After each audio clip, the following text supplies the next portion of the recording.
Sir, you need to step back behind the rope. This is a turbine engine and a museum-grade restoration, not a lawnmower you can smack with a wrench.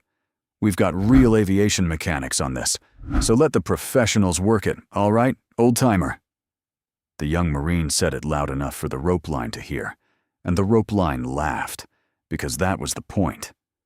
He was 26 years old, sleeves rolled past the elbow, a streak of grease war-painted across one forearm like he'd earned it, and he stood with one boot up on a wheel chock as if the dead helicopter behind him were a kill he'd already made. His name was Sergeant Cody Maddox, and for 2 hours he had been the most important man on the flight line because the most important machine on the flight line would not start. It sat on the apron in the morning sun, a restored UH-1E gunship, olive drab gone soft with age, and fresh paint both, its cowling open like a patient on a table. A civilian contractor crouched over a laptop wired into the engine bay. 2 junior mechanics hovered.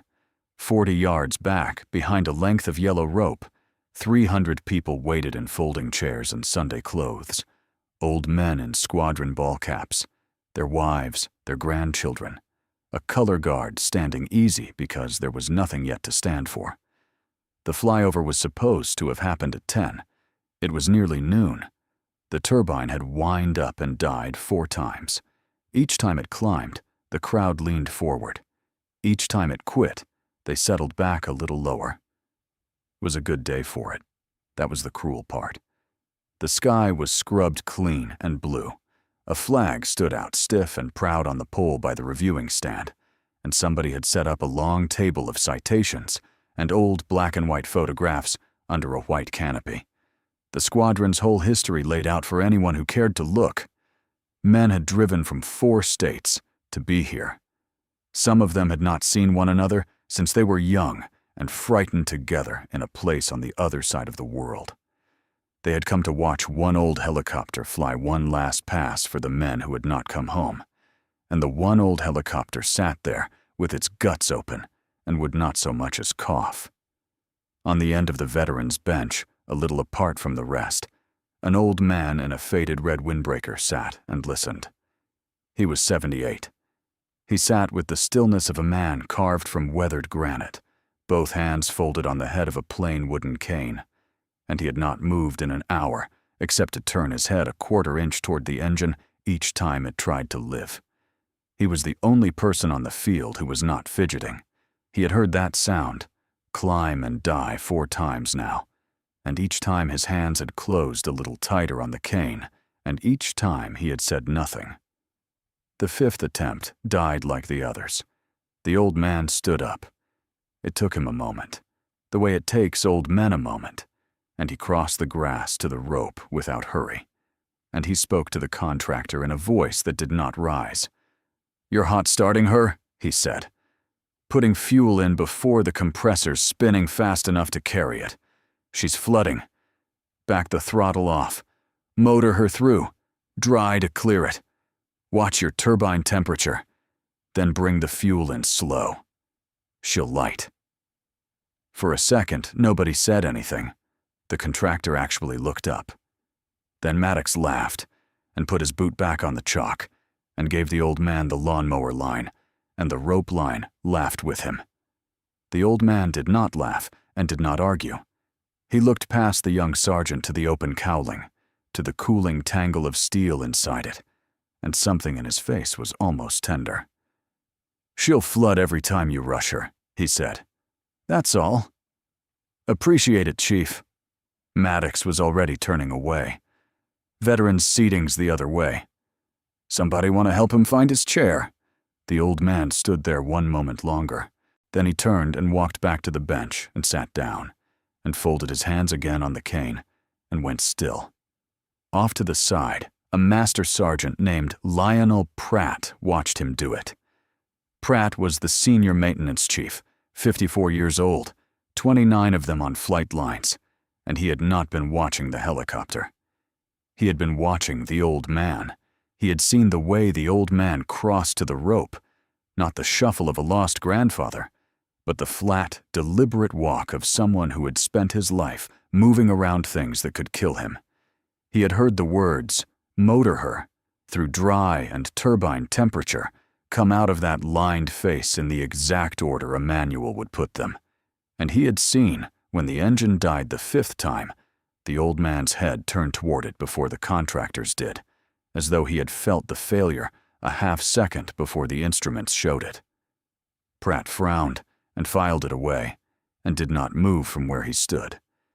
Behind the rope, the turbine spun up a 6th time, climbed, faltered, and quit, and a sigh went through the crowd like wind through wheat. Maddox swore softly and waved at the contractor to try again. The grandchildren were getting restless. The color guard shifted its weight, and the only man on the field watching the old man's face instead of the helicopter saw the old man close his eyes for a moment, the way a man does when he hears something fail that he knows exactly how to fix and is not allowed to. The morning was going to get worse before it got better. But it was going to get better. Pratt did not know that yet.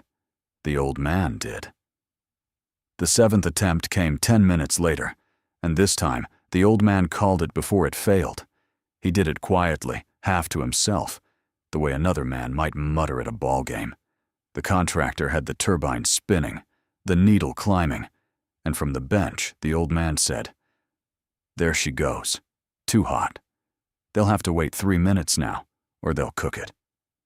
A heartbeat later, the contractor's hand shot up, and the start was aborted, and one of the junior Marines called out a number, turbine temperature through the limit, and it was the same number the old man had as good as named before the boy said it. A teenager sitting beside the old man on the bench turned and stared at him. The old man did not notice.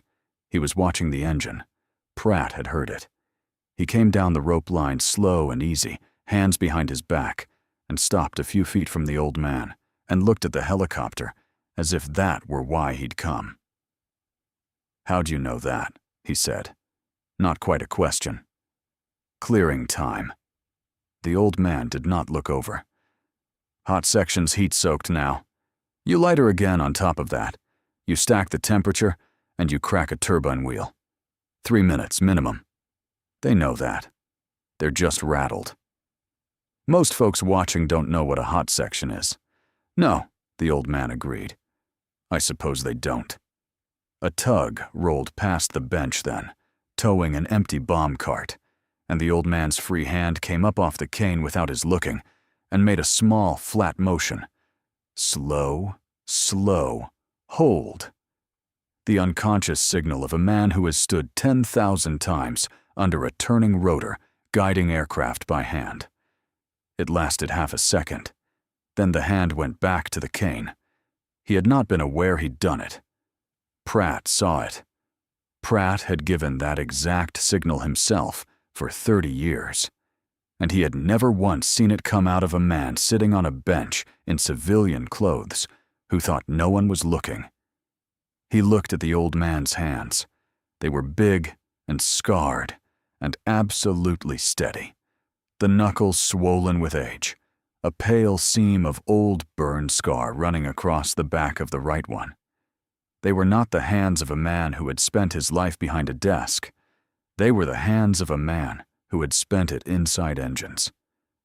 "You were a mechanic," Pratt said. "Crew chief," the old man said. "Huey's, a long time ago." Up by the aircraft, Maddox had noticed the master sergeant talking to the old man, and he didn't like it. He called over, grinning, playing it for his juniors. "Master Sergeant, don't let Grandpa bend your ear." "We got it." "Couple more minutes." When Pratt didn't laugh, the grin tightened. He giving free advice now. Tell him the suggestion box is full. "Carry on, Sergeant," Pratt said, flat, and did not move away. Maddox held it a beat, then turned back to the engine with a roll of his eyes that the crowd could see. Pratt stayed by the bench.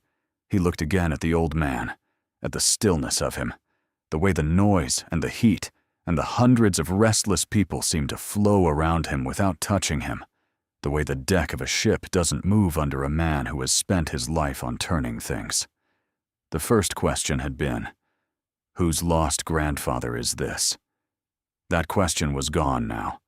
A different one had taken its place, and it sat colder in Pratt's chest. Not who lost this old man. Who is he? The old man watched the helicopter cool and said nothing, and on the bench beside him, the teenager had stopped looking at his phone and started looking, like Pratt, at the seamed and scarred and waiting hands. By 12:30, the morning had curdled.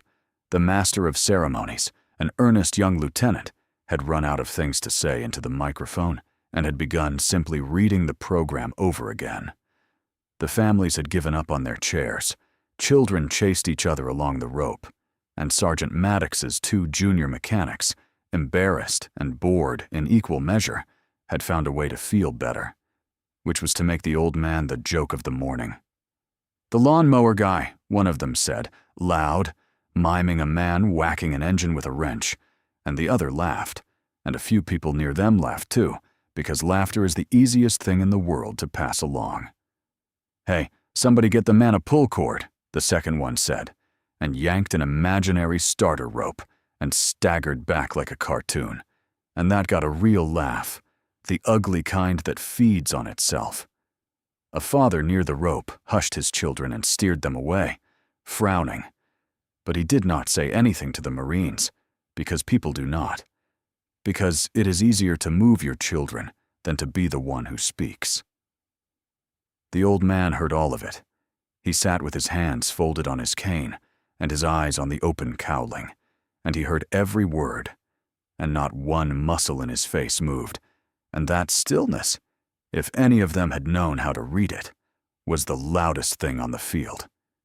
The old man rose a second time.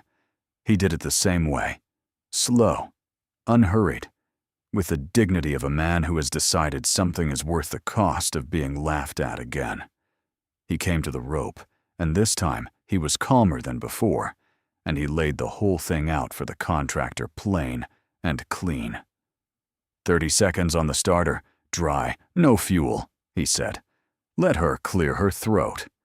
Then a clean light off and ride the throttle up slow, slow, and hold under your start limit. She's not broken, son. She's drowning. You keep pouring fuel down a flooded engine, all you'll do is drown her again. The contractor hesitated. Everyone on the line saw him hesitate, because it was, word for word, exactly what the procedure said better than the procedure said it, and the contractor had been about to do the opposite for the 8th time. She's not broken, the old man said again, softer. She's just drowning. Okay, we appreciate it. Maddox stepped in between them, crowding the old man back from the rope with his body. Really, we'll take it from here. Somebody go find out who this gentleman is here with. One of the junior Marines, playing to his sergeant, stepped up and put a hand on the old man's shoulder and physically turned him, steering him back toward the bench the way you'd steer a shopping cart, handling him like a thing instead of a man. The old man let himself be turned. He did not resist. The hand on his shoulder met no more resistance than it would have from a fence post, and that, somehow, was worse to watch than if he had. Hands off him! Pratt's voice cracked across the apron. Lance Corporal. Off. The boy let go and stepped back, surprised. Maddox looked at Pratt, and for the first time the grin was uncertain. The old man walked back to the bench. He sat. And as the laughter settled at his back, not all of the crowd, but enough of it, enough, his thumb moved once across the head of his cane, across a worn, pale patch in the wood, where decades of the same grip had polished it smooth. It was the only sign, the single small sign, of what this was costing him. His face never changed at all. If you have ever watched the young laugh at something they were not yet old enough to understand, stay with this one, and subscribe to the Veteran Vault. Because what that boy in the flight suit did not know was already on its way to find him, and it was wearing 2 stars. The pressure came down the chain like weather. The protocol officer found Pratt and Maddox by the nose of the helicopter and told them, low and urgent, that the commanding general was inbound, that the flyover was the centerpiece of the whole reunion, that there were 300 people and a fallen comrade's roll call, and a general schedule all stacked behind one engine that would not light, and that it needed to be fixed now. Then he walked off to go smile at the crowd. Maddox came apart a little under it, not all at once, just a tightening, a meanness rising to cover the fear. And the way fear works in a certain kind of young man, it went looking for something to blame, and it found the old man in the red windbreaker. He crossed to the bench. He stood over the old man, hands on his hips. "All right," he said. "Who are you here with? You got a name on a list somewhere. You even supposed to be inside the wire?" His eyes dropped to the windbreaker, to the small, tarnished pin fixed to the collar, a thing of faded enamel the old man had clearly worn a long time. Maddox's mouth curled. "That real? Or did you find that at a swap meet with the rest of the costume?" The crowd nearest them went quiet. "I served," the old man said. "Everybody served." Maddox spread his hands for the audience. "Cooks served. Guys who painted curbs served. You want to stand on my flight line and tell my contractor how to do his job. You give me a unit and a job, or you give it to base security. Your choice, Pop." For a moment, the old man looked at him. It was not an angry look. It was patient, and it was very old, and it had in it something the boy could not read and did not like. "Crew chief," the old man said. "Huey's." "Right," Maddox said. "Sure you were." He turned away, and as he turned, the old man's eyes went past him to the open engine bay one more time, and the old man said, not to Maddox, not really to anyone, just out into the air the way a man names a thing he cannot help naming. "Your fuel control linkage is sticking, and you've got a wet drain you haven't pulled. That's why she keeps loading up. It's not the start technique alone. It's the linkage hanging." The contractor's head came up off the laptop like he'd been stung. It was too specific. It was the kind of thing you do not guess. And Maddox saw the contractor look at the old man. Really look. The look of a man hearing the right answer from the wrong mouth. And that look did something to Maddox that the laughter never could have. It frightened him. And so he reached for the one thing that would make it stop. He raised his arm and waved a base security NCO over from the perimeter. "Yeah, can you get this gentleman back outside the rope for me?" Maddox said. "Before he wanders into a rotor, and we're all standing here doing paperwork." "Thanks." The security NCO came, not unkind, just doing his job. And around the bench, 300 people found somewhere else to look. Their programs, their shoes, the empty sky where a helicopter was supposed to be. Nobody wants to watch an old man be walked off. Nobody looked. The NCO reached toward the old man's elbow, and the old man rose before the hand could touch him, on his own, slow, straightening to a height that surprised the people near enough to see it, taller than they'd thought, his shoulders coming back into a line that age had bent, but not erased. He stood, and he made one last long pass with his eyes over the dead Huey, from rotor head to tail, the way a man looks at something he is being made to leave. And then he turned to go where he was told. He had been told where to go his whole life. He knew how to do it with dignity. That was the thing none of them understood yet, that the dignity was not weakness. It was the discipline of a man who had nothing left to prove to anyone, and knew it. Master Sergeant Pratt had heard enough. He came off the line fast and put himself between the old man and the security NCO and lifted one hand. "Hold up. Hold 1 second." The NCO stopped. Pratt turned to the old man, and when he spoke, it was different now. The edges sanded off it, something careful underneath. "Sir, I'm sorry to ask. I'd like your name, your full name and your unit, if you'd tell me."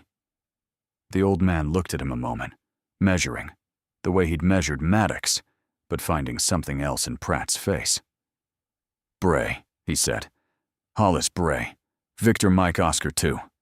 A pause. A long time ago. Pratt did not move for a moment. Marine Observation Squadron 2. Hueys, gunships, in country.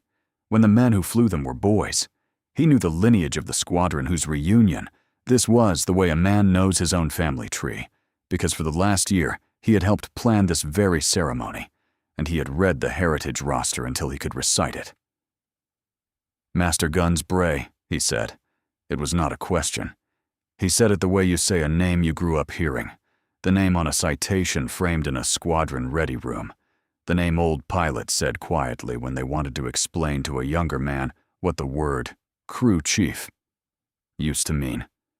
The old man's eyes flickered, surprise, quickly folded away. He said nothing. He didn't have to. Pratt turned around.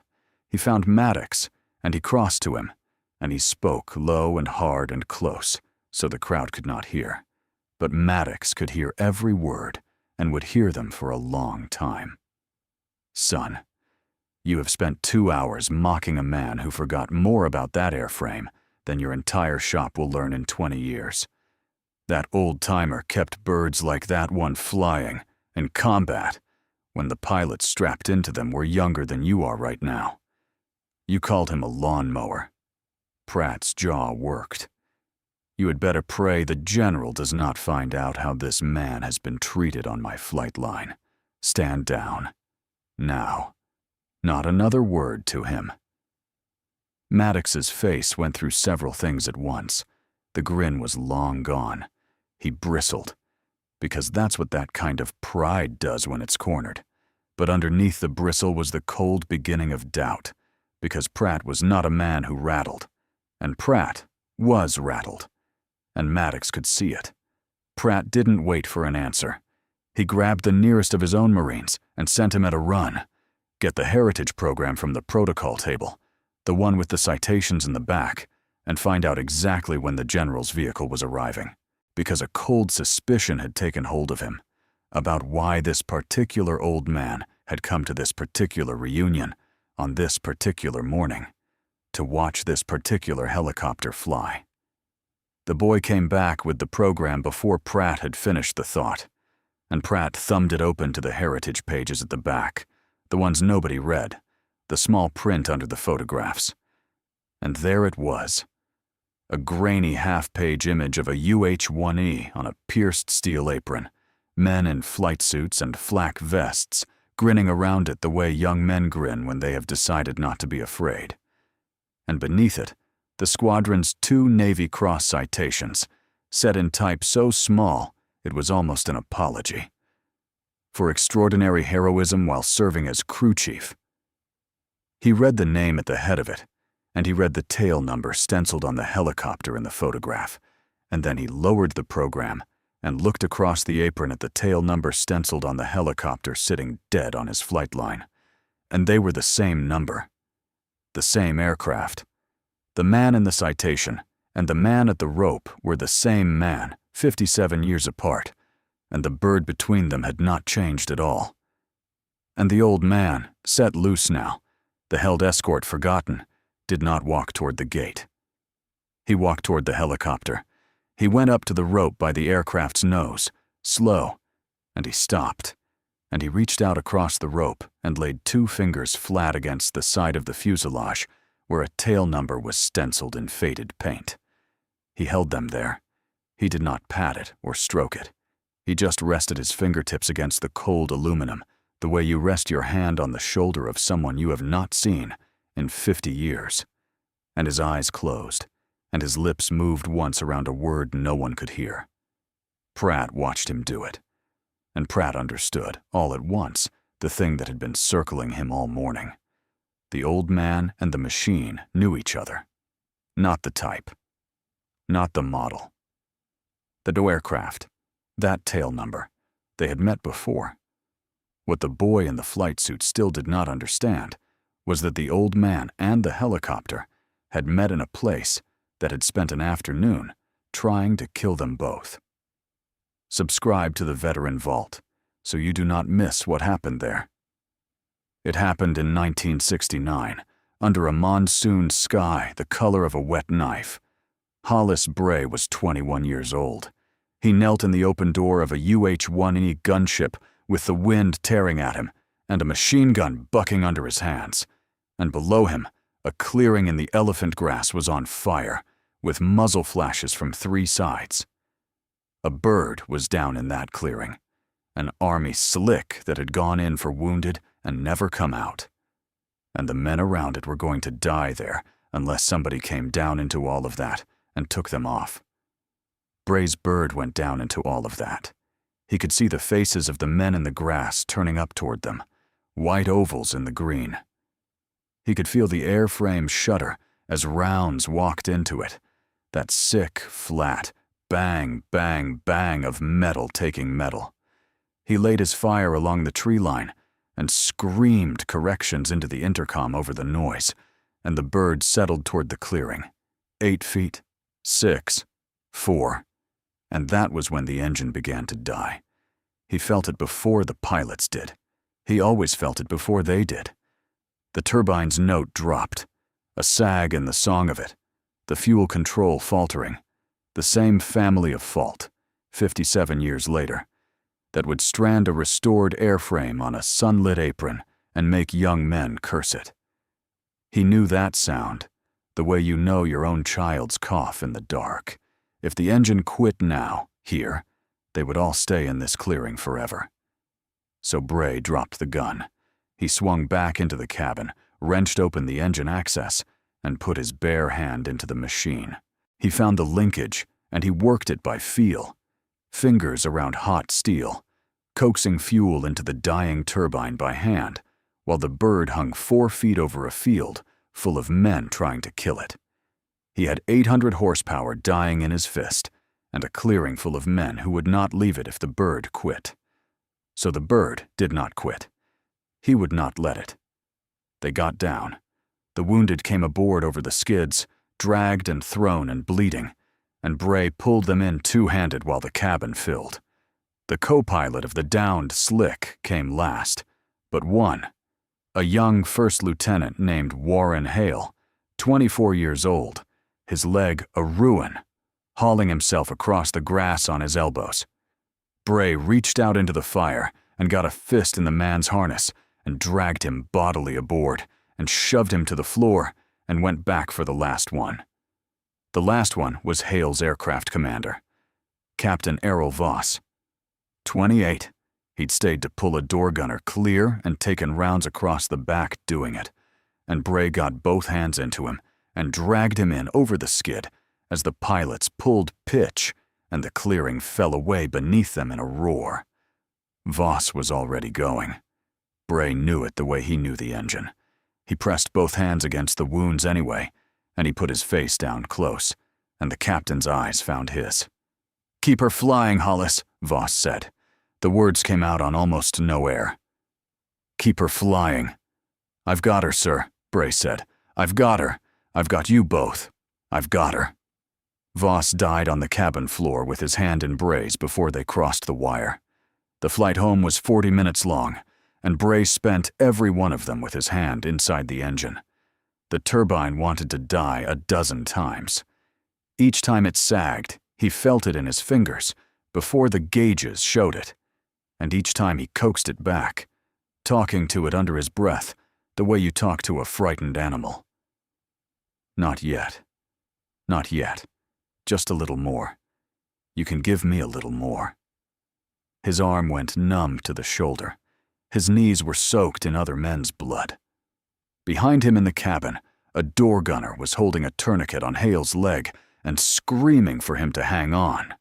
And the wind howled through the holes the rounds had torn, and the dark green country slid by underneath, indifferent, and Bray held an engine alive with his bare hand because the alternative was to let it go, and he had decided, somewhere over that clearing, that he was not going to let anything go that day that he could keep, They made it back on a coughing, stuttering engine that Bray nursed the whole way home with one hand on the linkage and the captain's blood drying on the other. The Navy Cross would come later, a citation read in a flat parade ground voice, a blue ribbon pinned to a 19-year-old's chest by a man who hadn't been there. A silver star would come, and 3 Purple Hearts across his 3 tours. Medals are how a country writes down what it cannot say. Warren Hale would live another 55 years. He would walk his daughter down an aisle and bounce grandchildren on the knee of the leg that never worked right again. And he would tell his son, more times than the boy could count, about the crew chief who put his hand into a dying engine over a burning clearing and would not let the bird quit. Master Guns Bray, he'd say. Remember that name. I'm only here because of that name. And Bray would carry 3 words down the rest of his life. Keep her flying. He had kept her flying. He had kept her flying for 57 years. On a sunlit apron, an old man in a red windbreaker held 2 fingers against a stenciled tail number. And now you knew whose hands had kept that machine in the sky. Word came down the line like a current through water. The general's vehicle was 2 minutes out. It was the worst possible thing for Sergeant Cody Maddox to hear. 2 minutes from the commanding general arriving to a centerpiece flyover that had not happened. A dead aircraft, 300 restless people, and a flight line that was. Maddox could feel it now, in the way Pratt was looking at him, in the way the contractor wouldn't meet his eye, somehow slipping out of his control. And in 2 minutes, the most important man on the base was going to step out of a car and see all of it. Maddox needed a picture he could stand behind when that car door opened. And the picture he could not have, the picture that made him crazy, was an old man in civilian clothes standing at the rope by the nose of the aircraft, with his hand on it, like he owned it. He crossed the apron in 6 strides. All right, that's enough.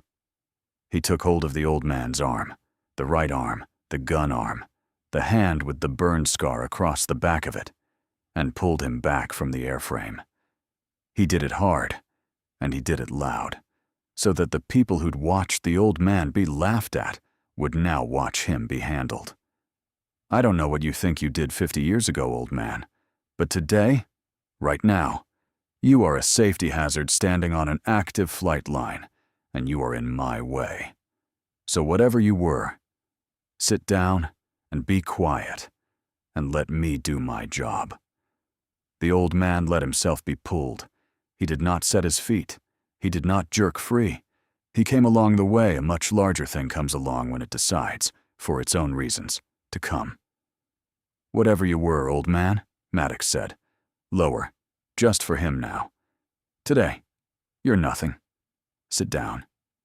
And then, for one single beat, the thing under the stillness showed itself. The old man's forearm rotated inside Maddox's grip. That was all. He didn't pull, didn't twist, didn't strike. He simply turned the arm a few degrees, the way a man turns a valve, and the leverage of it broke Maddox's hold open as easily as you'd open a child's fist. And for half a second, the old man's hand was loosely around Maddox's wrist instead. The boy had grabbed 100 arms in his life and never once felt the arm decide whether to allow it. He felt it now. He felt the absolute, unhurried strength of it, banked down under the years like a fire under ash. And he felt, without understanding why, without being able to name it, a cold drop go through his stomach all the way to his boots. The old man's eyes came up to his, steady, unafraid, patient as stone. Then the old man opened his hand and let go first, and stepped back, and stood waiting, as if nothing at all had happened. Maddox stepped back too. His hand was shaking and he didn't know why. He looked at the old man, and the old man looked back, and the silence between them lasted a year. Across the apron, Pratt was moving toward them at a near run, the Heritage program open in his hand, his thumb jammed against a page, his face, Pratt's careful, unrattleable face, wide open with urgency. He was too late to have stopped the grab. He arrived just in time to be the man standing there pointing as the long, dark staff car rolled onto the edge of the flight line and stopped, and its door swung open. And around the field, raggedly at first, and then all at once, 300 people began, by reflex, to get to their feet. Major General Curtis Hale stepped out of the car into the sunlight. He was 56 years old and wore 2 stars, and the kind of stillness that comes to men who have stopped needing to perform their authority. He had championed the restoration of this helicopter personally. It was his name on the funding memo. His insistence that the old gunship fly one pass over the men who'd flown her kind. He had come to watch his squadron's history lift off the ground. He had not come expecting what was waiting for him at the nose of the aircraft. Pratt reached him before his aide could, and snapped to, and spoke fast and low. "Sir, the gentleman at the nose, red jacket. He says his name is Hollis Bray. Master Gunnery Sergeant, retired. VMO 2. Sir, he says he was the crew chief on that tail number." "That one." And I believe him. Major General Hale went very still. For a moment he did not move at all. Then he turned his head and looked across the apron at the old man in the faded red windbreaker, and the color went out of his face, and then came back, and his eyes did something his staff had never seen them do. He walked. He did not stride or march. He walked across the open flight line, past the rope, past the dead helicopter, past Maddox, who stood frozen and forgotten, straight to the old man, and he stopped an arm's length away and searched the lined old face like a man looking for something he'd been told about his whole life and never seen. "Master Gunnery Sergeant Bray," he said. His voice was not a general's voice now. It was unsteady. "My father was Warren Hale." The old man's breath caught. The stillness broke, just slightly, just at the eyes. "You carried my father out of a clearing in 1969, the general said. He had a ruined leg and a co-pilot's wings, and he was 24 years old. And he should have died in that grass, and he did not, because a crew chief put his hand into a dying engine and would not let the bird quit." His jaw tightened against something. "I grew up on your name, Master Guns." He said it like a prayer. "I'm only here because of that name. And so am I, sir. So is every grandchild he lived to hold." A breath.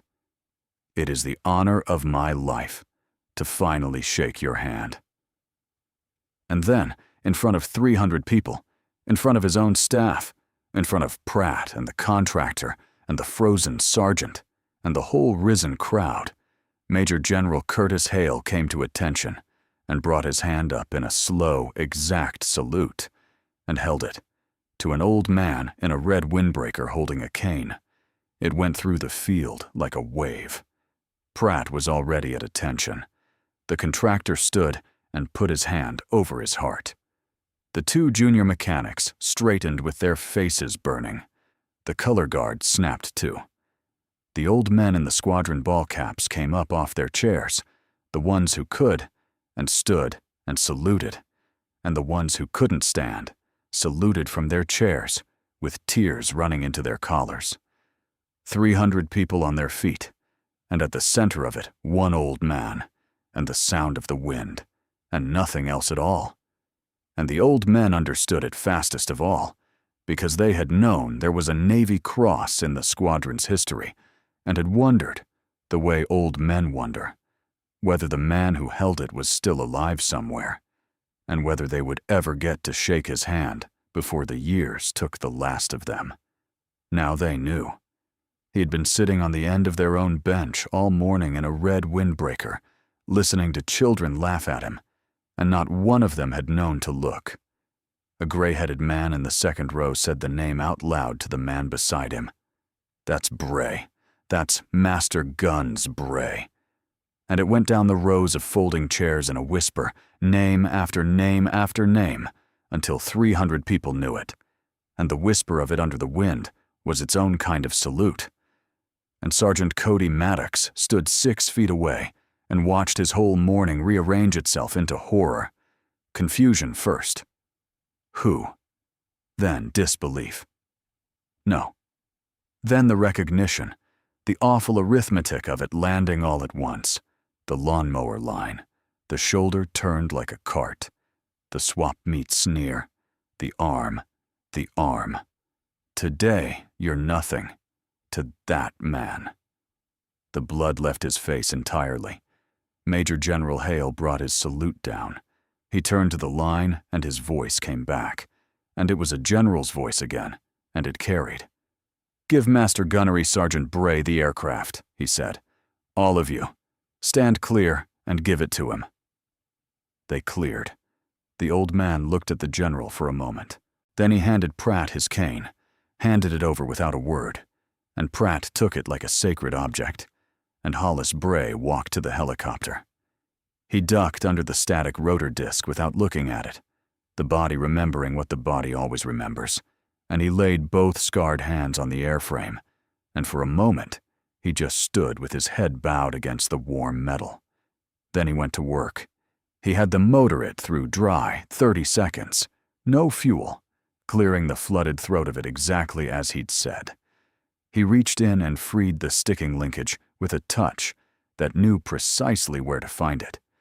He called for the light and rode the throttle up slow, his eyes on the temperature, his hand on the throttle the way it had been on the linkage over a burning clearing 57 years before. The igniters cracked. The turbine caught.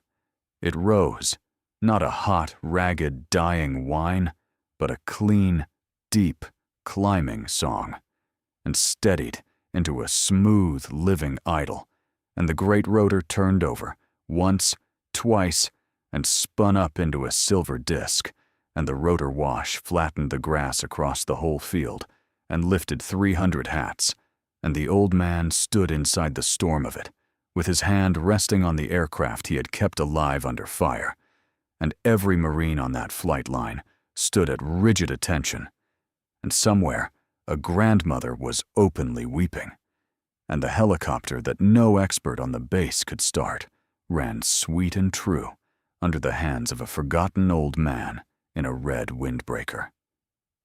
With the engine singing clean behind them, the reckoning came for Sergeant Maddox, and it was quiet, and it was worse for being quiet. Pratt brought him front and center before the general, and Major General Hale looked at the young sergeant for a long moment with the rotor turning behind him, and what was in his face wasn't rage.